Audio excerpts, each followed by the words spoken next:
This is Center Stage, putting lawyers in the spotlight by highlighting attorneys and other industry experts to help take your law firm to the next level.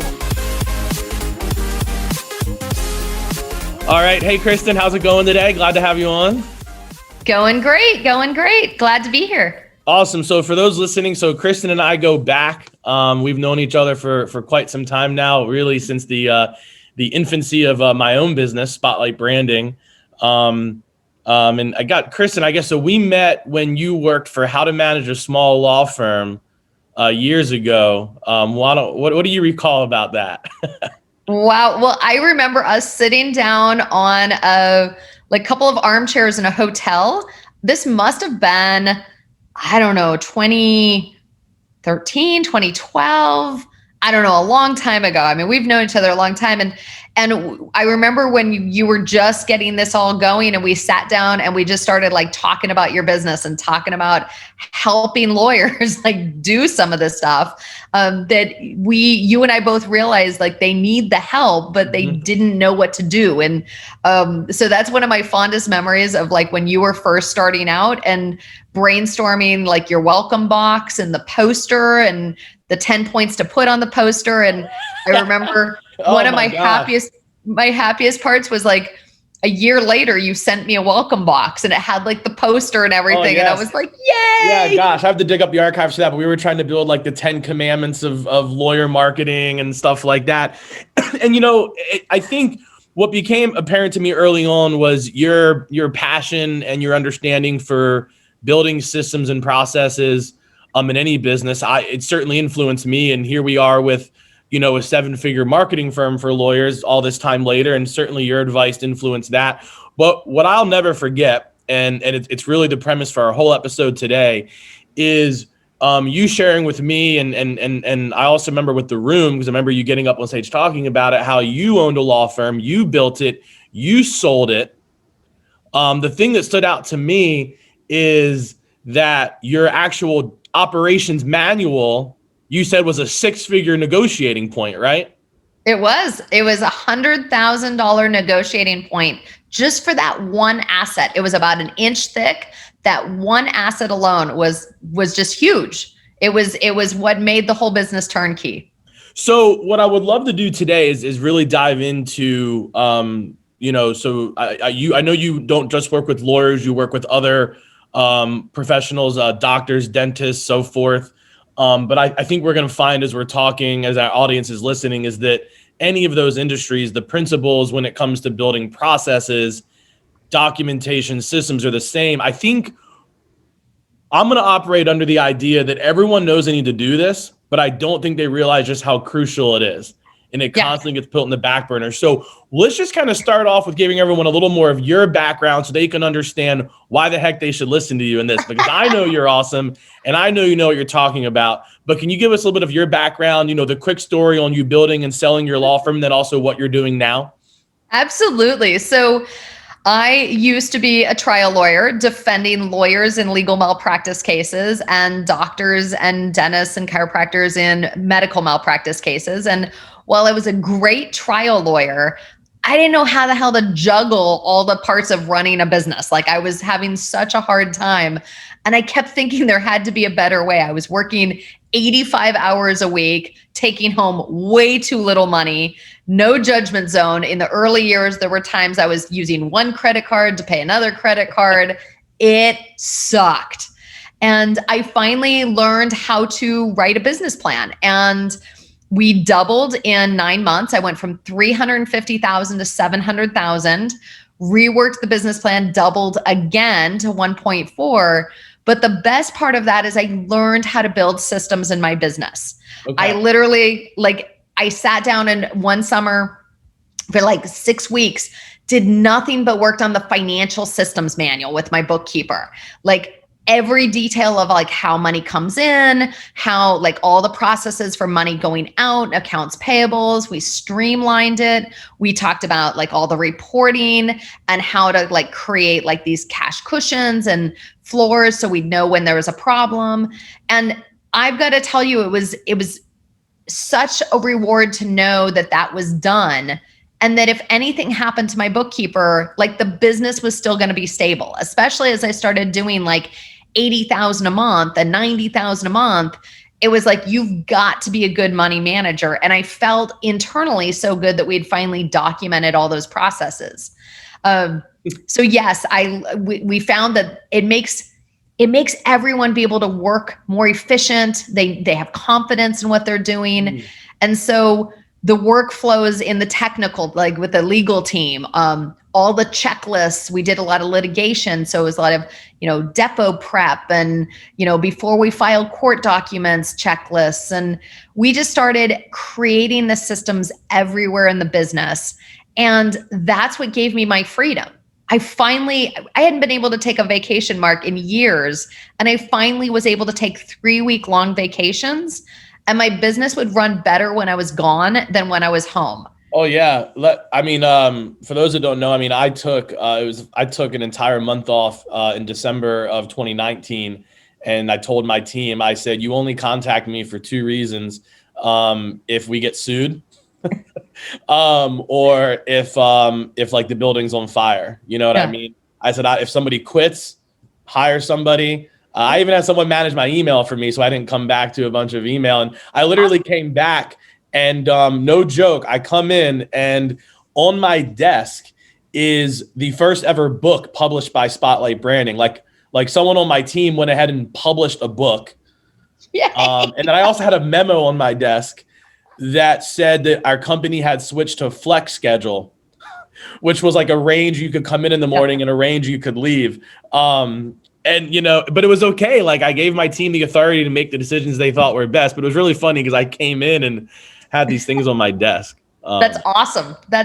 And that's what we want to do. Our greatest gift as a business owner is empowering our team to step up and do a great job. And we hire great people, let them shine, let them do their job. 100%. Too often we micromanage and we shouldn't. I want to say real quick too, because I want you to tell people what you're up to now, because I think that's really important. But before we do, I just want to comment that, because I've talked to lots of lawyers, I know you have too. If some of you out there listening right now are a little bit overwhelmed, right? Because I know what happens when you hear, oh, my firm doubled twice, because you think that means you're busier, right? Your life's more crazy. Or when you're talking about building all these financial systems or systems on how to execute the legal work, that can sound intimidating. I just want to make a quick comment that we're going to talk about that. We're going to break down, I think, some of the fallacies around how difficult that stuff is, or how as your firm gets bigger, your life actually doesn't have to get worse. So for anyone who's thinking about turning off the episode, I just want to say, stay with us,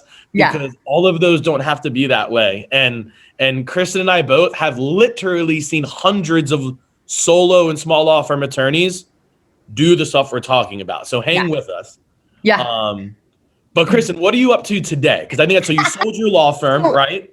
Yes. So I sold my law firm, and it takes a couple months, guys, to pivot and find the right buyer and to sell your law firm. There's plenty of assets in the marketing list, the policies and procedures, so many aspects. And I worked exclusively with attorneys for a lot of years, a lot of workshops, a lot of helping them build their systems.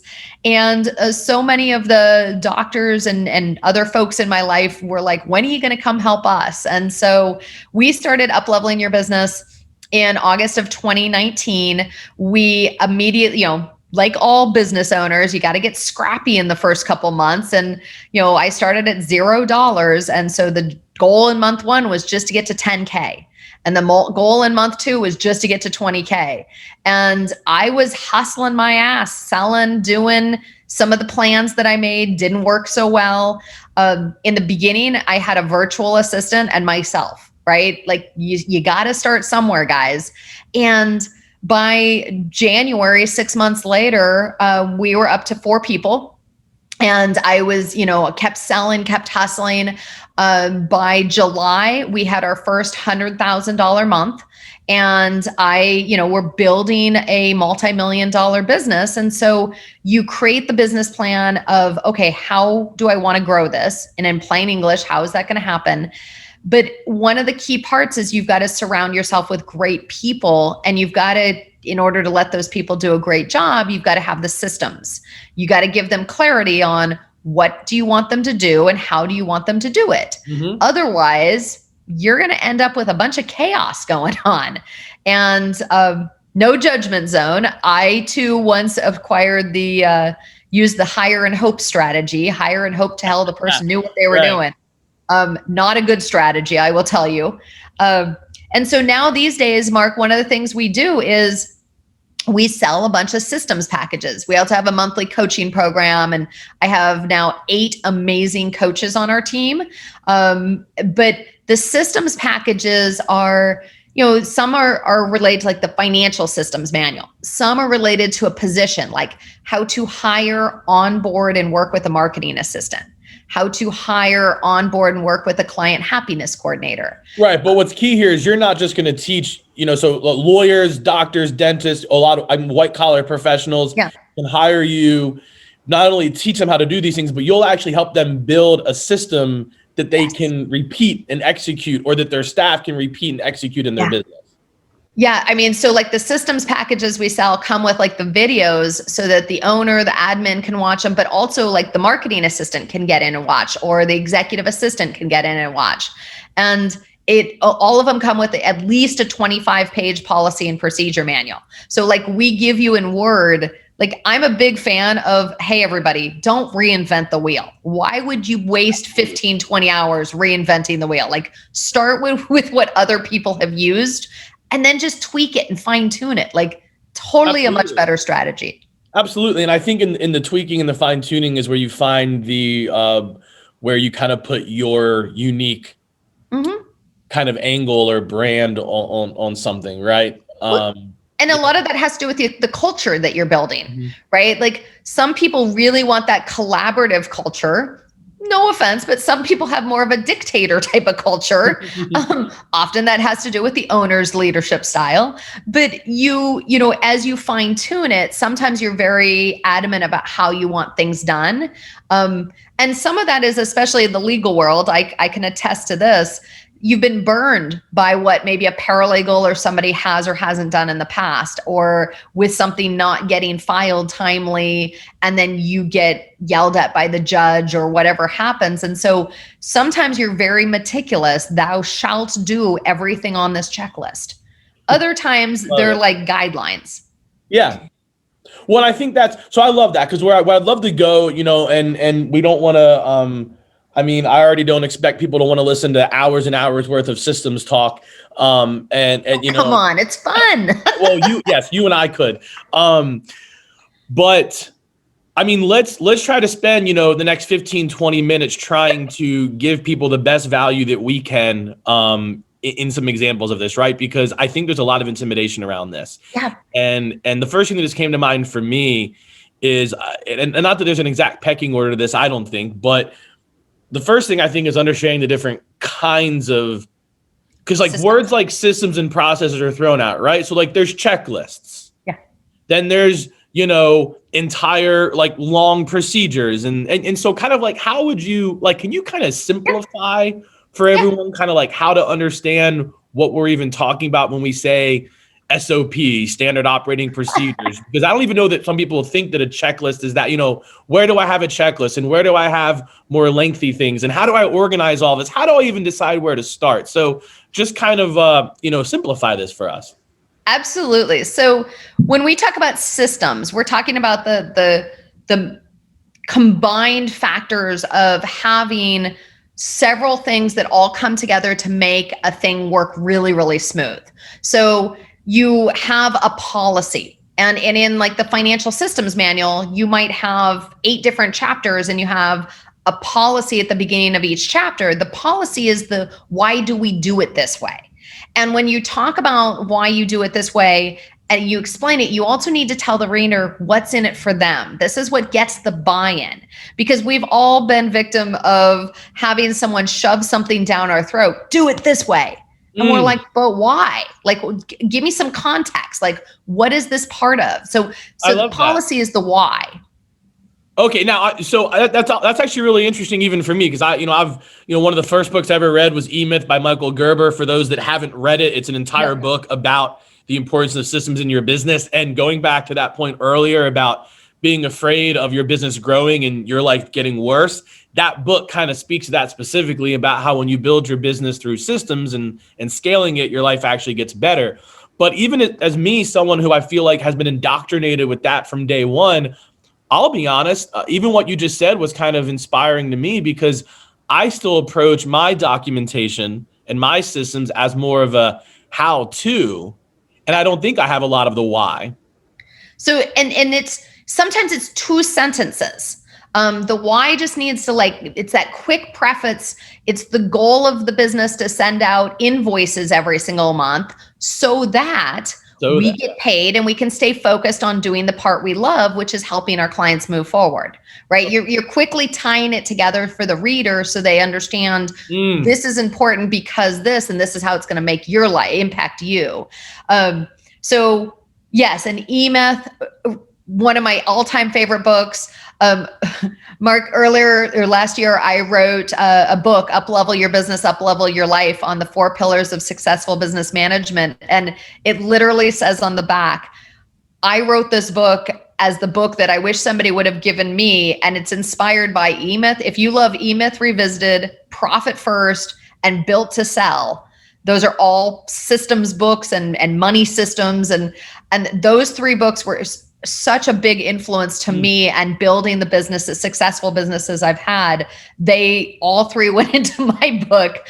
But yeah, so everybody, systems are made up of policies, procedures, checklists, examples, templates, scripts, diagrams, flow charts, right? All the things that are going to help. Think of a temp that comes in off the street and you hand them something. Maybe it's an answering the telephone procedure, and you want to start off with the why. It's the goal of the firm to answer the phone cheerfully and to help that caller feel like they are our most important phone call of the day, so that they always remember how we made them feel. Yeah, I really love that. I just, I'm going to have my team go back through our documentation and add the why in places. That's actually really powerful. I think you're right, because it's one thing to say, here's how you do it. And I think you're absolutely saying, like, no, that's a big part of it. Like, you have to say how to do it. But wow, that's actually really powerful to have the why. I mean, look, in so many places in business, we talk about the idea of buy-in, and Simon Sinek's really big on what's your why in terms of your business. But what a cool way to look at it on a more granular level. This is why you answer the phone this way. This is why we respond to emails in 24 hours. This is why, this is why we do marketing this way. This is why we do finance this way. This is why our hiring, I mean, I'll give you a great example. I mean, we've really perfected our hiring process over the years. Where we have a lot of testing at various levels. We don't rely on an interview, to be really the litmus test for if someone's a good fit or not. Yeah.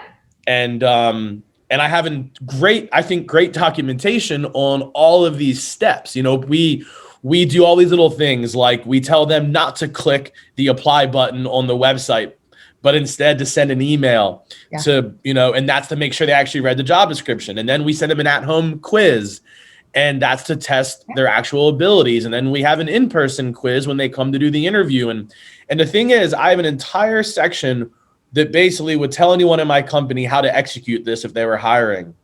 But nowhere in it does it say why we have this super involved thing. Process. Yeah. And I love it, because how easy would it be for me just to write at the top, we do this because we find that interviews alone tell you nothing about someone's ability. Mm-hmm.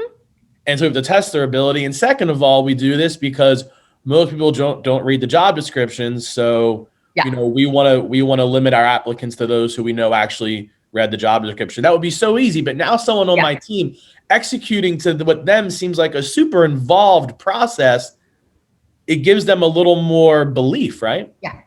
Well, and this is where in the policy, everyone, you often tie in your core values. So one of your core values is probably about employees and team. And and that we're vested in trying to find amazing people who can do their job so that one employee isn't stuck carrying the burden for team members that aren't doing what they're supposed to do. So in the hiring one is another great part of, we are vested in doing a complete vetting of every applicant. So we only find the best of the best to join our powerful A team, and that we are sure that every person's going to follow instructions, be fully committed to doing it the right way. You know, like you can tie in some of that flavor so that when somebody else, even an assistant, is like going through helping you with the hiring process, they know why this is so key. We're protecting the rest of the team from people that aren't going to do their job, right? We're saving the whole team and ourselves from headache down the road. So yes, the policy is important. Procedures, absolutely.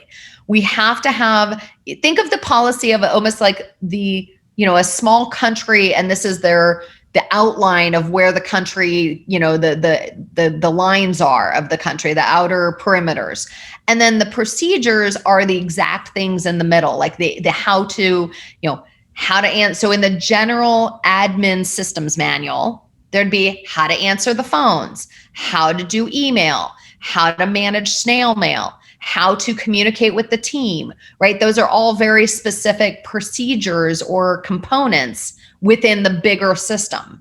So the procedures are the step-by-step instructions, like you were talking about. As I'm fond of saying, who shall do what by when? Always important. The old who, what, when, where, why. Well, see, where, why, but why is in there. So yes. And so along the way, one of the things we remember is that everyone learns differently. Some people are very, you know, they love to read. Some people are very visual. So going back to the answering the telephone, have a diagram or a flow chart of how it's the phone triage goes. You know, is it a vendor? If vendor, go off and ask these questions. If it's a client, then you process them this way. If it's a potential client, then they go to the sales team. If it's a, you know, a family member, friend, you know, here's the process. And you can even go into Canva and put in decision tree and get a little template and start building out your little decision tree, your flow chart. I mean, I would even suggest that whoever is creating the content, that maybe you let them approach it whatever way they're a learner. You know, yes. because it definitely can be like a lot of work to have to create your documentation for every learning style. Yeah. But maybe, you know, that's a great point. Like, you know, if someone's more visual and graphical, have them design the process in Canva. But if this person over here just likes to write, great, no problem. Yes. Write the procedure. So that's going to get to in a minute. I'm going to show you guys, talk about quick, easy ways to write your policies and procedures. But just to kind of finish up again, the system is made up the policies, the procedures, some examples, some checklists, some diagrams, some scripts. So in there, have some scripts on how to answer the phone, how to handle a vendor. For instance, great, Mr. Vendor, I've taken down all your information. If the administrator is interested, she will get back to you, right? Now they've got they feel good about the language they're using. You know, they're all going to put their own little spin on it. We don't want them to be robotic, but we've given them an example, and now that comfort level goes up. And even a temp could come in and be like, "Oh, okay, I know what to say. Mm-hmm. I can handle this." Like This is where everybody, when you're thinking about hiring, you should be able to get a new employee up to speed within 2 weeks. Like if you have these good elements. Now, so let's move into how to write the policies and procedures. Yes. One of the best ways to do this is hire a person. As you onboard them, you literally every day are going to go through and say, I'm going to explain this. We're going to audio record it. You're going to take notes. We'll get it transcribed or the video clipped if we're doing it a little share screen on Zoom, or like how to open a file or something. And you're going to, you new employee are now responsible for creating this policy and procedure. And now it's just version 1. Don't freak out. It's just like the base. And so I don't care whether you're hiring a marketing assistant and you're showing them, here's how we do use Meet Edgar or Hopper HQ, or, here's why we post on LinkedIn, right? They can be taking that down and helping create that base. So you do that with each role for the next one you hire. Exactly. The next time you hire a paralegal, go and have them document what isn't documented for their role. Yes. And trust me, you guys, I had plenty of times where it had sections that said to be built. And my paralegal came to me one time. She's like, it said for 6 months to be built. Can I work on that section? And I said, absolutely. Well, and I think there's a little hack in there that's really important too that I also do, which is, and sometimes this will happen at 2 a.m. laying in bed at night, but all of a sudden something will pop into my head where I'm like, oh, we need to document that, or, oh, that needs to be a section in the manual. And I'll literally go in and just create a blank chapter or a blank page. I think that's really important, because what I also find is when I'm writing a policy or procedure, my mind starts thinking about the other things. And so I think it's okay to hit the pause button and just go create those empty sections. It's a really small thing, but I think it's really helpful to make sure you copy everything. That's actually one of the tips I teach in some of our workshops, because absolutely, like, you have to give your brain like permission to give it a place to live. And then it quits taking up wasted energy, because you're like, okay, it lives over here in this chapter 7 that's not built yet, but I'll get to that. I'm going to go back to finishing chapter 3. So, policies and procedures and the systems manuals, there's a lot of hyperlinking to, see this example, see this, here's an example of one that we did. Maybe it's a motion or a paralegal, like a summary that was done before. So here's an example of a good one. Great. Now here's a template. It's that document that's been scrubbed of client information that they can now plug and play and use as a template. Right. So in the legal field, there's a ton of areas where we can create those examples. So you get your associates, your attorneys to say, hey, this one's really good. Let's use this as a prime example of what good looks like. Because now somebody can come in, even a temp, read through that and go, oh, okay, I can do something like that. And they're on the same level playing field. So writing policies and procedures, A, we get our new staff member to help us. B, sometimes it is us, and some of us are writers. Some of us can dictate and have it transcribed on Rev or Happy Scribe. And sometimes some of us, it's easier to talk through it and do a video. So the beautiful thing with Zoom and Loom is that you can just share screen, and like even just with yourself on Zoom, go in, hit record, share your screen, and say, okay, this is a video on how we open a digital file. This is a video on how we organize or prep this thing. And next thing you know, you've got all these little video tutorials, 4 to 8 minutes, try to keep them under 10. And now when you have a paralegal or somebody come in, you're like, oh, just watch these videos, right? Yeah. So it's great to use a variety of techniques to help build them out. So, where would you say, so you just gave a great example a minute ago about how, a good place to start is maybe with your next hire.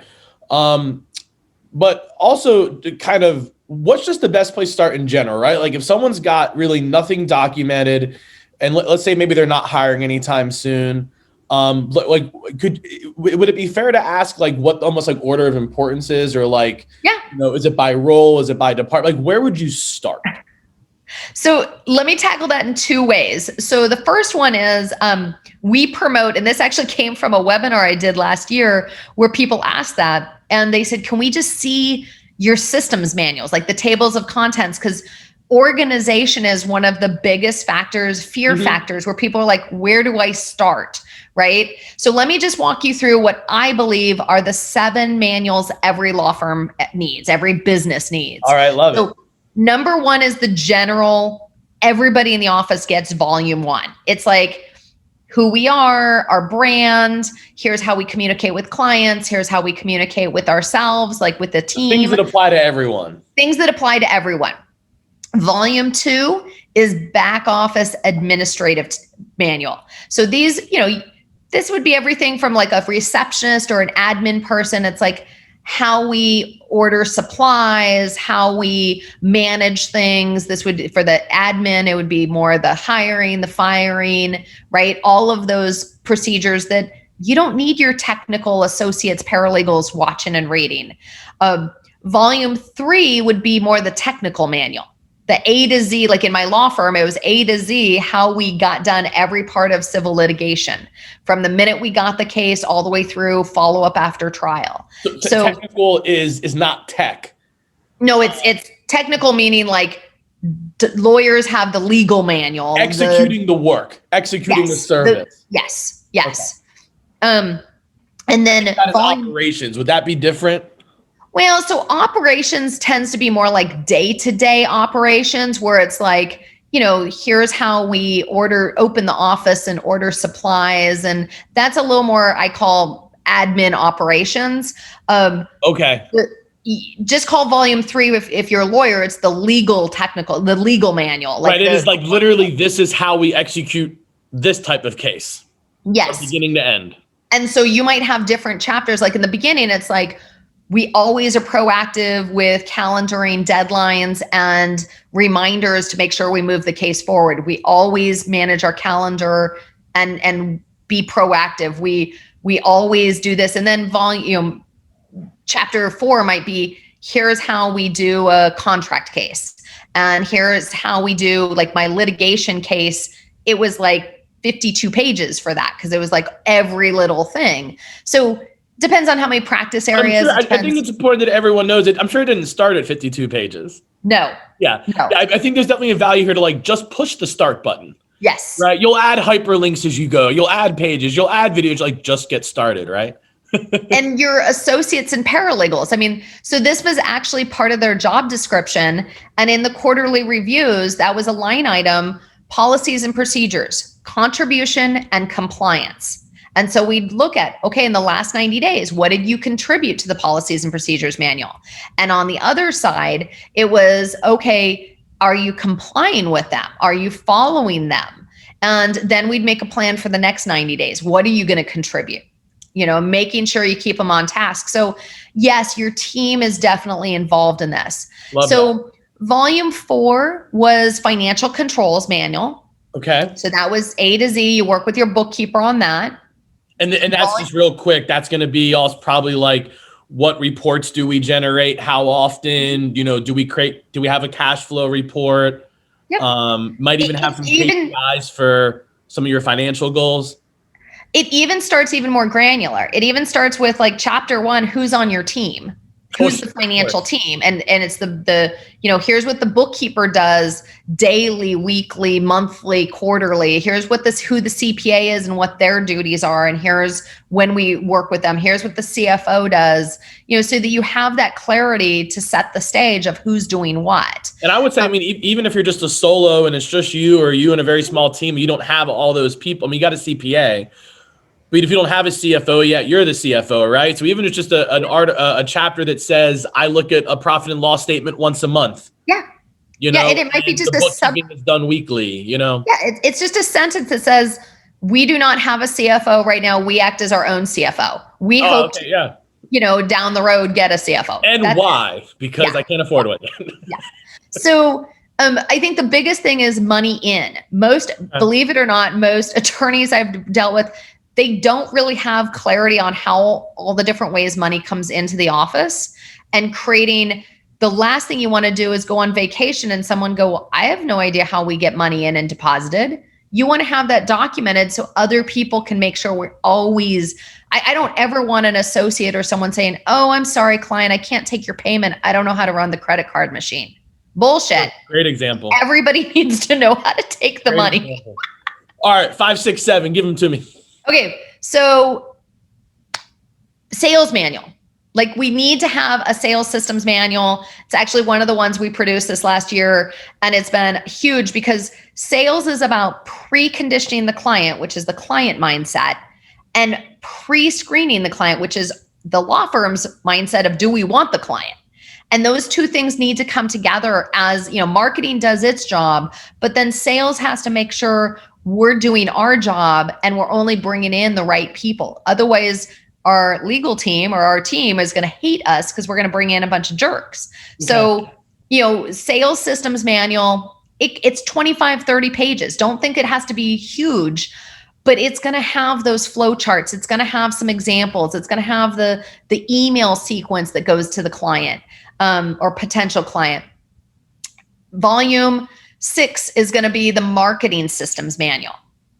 And now listen, that one, it's going to start small and it's going to get more robust, especially as your business grows and you add different levels of marketing to it. Absolutely. So you start with the back end marketing and you have the scripts for your reach out calls and you have the scripts for your, little touch base emails. And we have a plan to send, holiday or something to the clients once a year, twice a year. And I mean, you just start somewhere. Even if your marketing is really just your networking and your relationships, even just kind of noting that and saying, yeah, I try to go to 2 networking events per month. And these are the organizations I'm involved with. I mean, even just putting that on paper, I think helps you realize that is my marketing. Yeah. And honestly, Mark, also it's listing vendors. It's saying, we use Spotlight branding for XYZ so that, remember, you're telling the reader what's in it for them. We can focus more on what we're a genius at and that we can focus on what we love to do. And we know that the marketing is going to keep happening, that it's going to keep cranking without us. It can say, as we grow, we'll look at bringing in a marketing assistant or a marketing coordinator or different elements. I love that. And each of those roles will have their own policies and procedures of like how to do their job. But final manual that I wanted to talk about. As you grow, I mean, a lot of my businesses I work with are $1 to $6 million. You start to develop that executive team. And just like you have to have clarity of what is the receptionist doing and what is the legal assistant doing and the para and the associate, as you grow a business, you have to have clarity. What is the owner doing? What is the COO doing? What is the CFO doing? You have to have a good game or director of marketing. So that's it. Now that again could be a 15-page manual. Don't think, guys, that these have to be like these voluminous, huge 100-page manuals. Sometimes short and sweet is better, but have the whole point is having the clarity. It's what allows the business to run smoothly. So I love it. I know we want to wrap up here in a minute, but there's something I really want to get your input on if you can give it quickly, because I've even tripped up here. I've struggled with. So what I love about these 7 sections is that like none of them are the manual for a role. It's not like here's the manual for being a paralegal. When I approach it that way, I've struggled with that, right? Because what if the role changes, or what if there's responsibility? What if there's things in the paralegal's manual that other people need to access, and you're creating all this crazy hyperlinking? So it sounds like you don't necessarily like here is the paralegal's manual. Right? You know what? We've gone both ways. And so some of the ones that we actually sell now in my business is how to hire, onboard, and work with a marketing assistant, how to hire, onboard, and work with a client happiness coordinator, how to hire, onboard, and work with an executive assistant. And the goal there is to simplify. We know that busy business owners, like they've got so much else to do. So we put all the videos and all the materials into 2.5 hours worth of stuff. And we do it so that even the new employee can watch part of those modules, those videos, and literally in a day get up to speed. Okay, here are my procedures that apply to me. Here are my, the video showing. Right. And that's kind of what I've done. It's because my thought is like, well, the paralegal may need to access things from 3 of the sections that you just, so I have an article or a chapter somewhere that says these are the pages of the manual that apply to the paralegal. Yes. Regardless of which section they're from. And I find that to be easier to adjust on the fly, because if I shift something from the attorney to the paralegal, I can just go to the page that is their role, and I can just move that like bulleted item. I don't actually have to go find all the documentation about executing that task. And that's perfect. That's perfect. And so a lot of times in the onboarding checklist, it will say, go watch this and this, and then also make sure you read, page 32, 48, 72, whatever, and those, the information around that, because a lot of times the para is, does one key part of that, but the para needs to have the understanding of what's going on before it gets handed to them, and have respect and knowledge about what happens after they hand it off to the next person. Right. They got to have that context. On the other hand, what you don't want to do is, hi, paralegal, congratulations. Here's 150 pages of shit to read through. And their eyes glaze over and they're like, I just want to get to work and be useful. Like, they freak out. Absolutely. No, that's a really great point. So we got to wrap up here just because of time, but I would love to. You and I could talk about systems all day long. We could have fun with this. Well, hey, listen, if the demand's out there, you guys listening, if there's things you want to hear more from Kristen, let us know. We'll bring her back on. But what I'd like to end with two things, Kristen. I would love for you to let people know how they get in touch with you, what your website is, if you have any resources they should look at. So I'm just kind of give you a moment to share whatever you want about how people can get information more on you or what you do. But also, I want to end with if you could give one piece of advice to the lawyers out there, what would it be?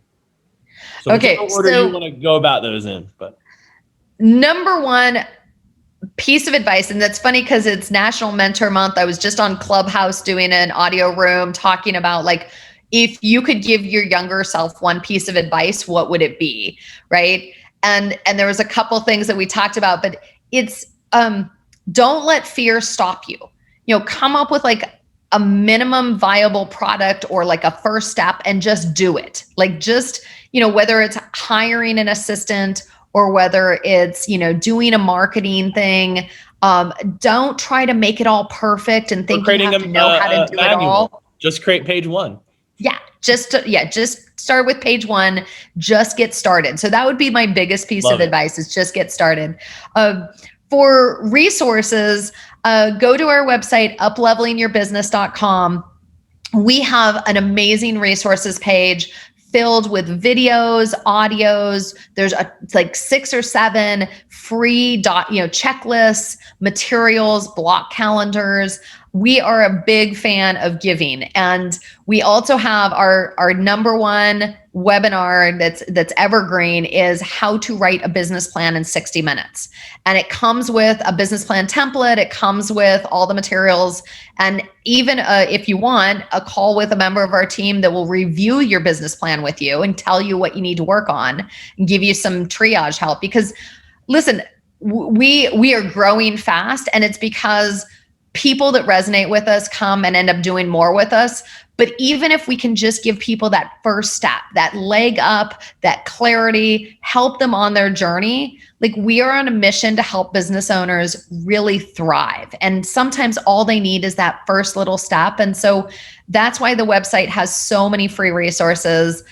Listen, I talk to people multiple times a week. I'll never talk to them again, but I know we at least were able to help them get clarity and get started. So, it all just starts with, it's back to that kind of step one. It's take advantage of what's out there. So, but I love that. What I heard is that, honestly, if people just go to your website, you've got so many free resources and videos that they could get started on their own just with the resources you have. And if they need help, they can reach out to you guys. But I think it's awesome that you have enough free resources to where they might not even need to, and I think that's what it's all about, right? And listen, some people just need that first guiding light and then they can run with it themselves. Other people need more strategy or accountability, but I'm a big believer of teach people how to fish and then get them out there fishing for themselves every day. And I would rather you pick one little thing and get good at it. And every month, that's why we do a free webinar every single month. January is a big calendaring one. And February is always about referrals. And, we're always trying to build in that free value so that people can take the bite-sized nuggets and go use them and start doing stuff. I hope people listening to this podcast, their takeaway is, just get started with the policies and procedures. It's easier than you think to get started. Just start building. Amen. And you know what? And to bring it all home, that is so that when you then double and then double again, that's how your life gets better. Yes. Because you actually have a process and systems for your team to execute. And that's how, like you and I both, we can take a month off of our business and we come back and we kept making money, right? I mean, this is what does it. And it's so Absolutely. overlooked. So I'm so glad you were on today, because this topic really is overlooked. And it's probably one of, if not the most important thing you can do in your business. So thank you for being on today. Awesome. Thank you, Mark. All right. Appreciate it.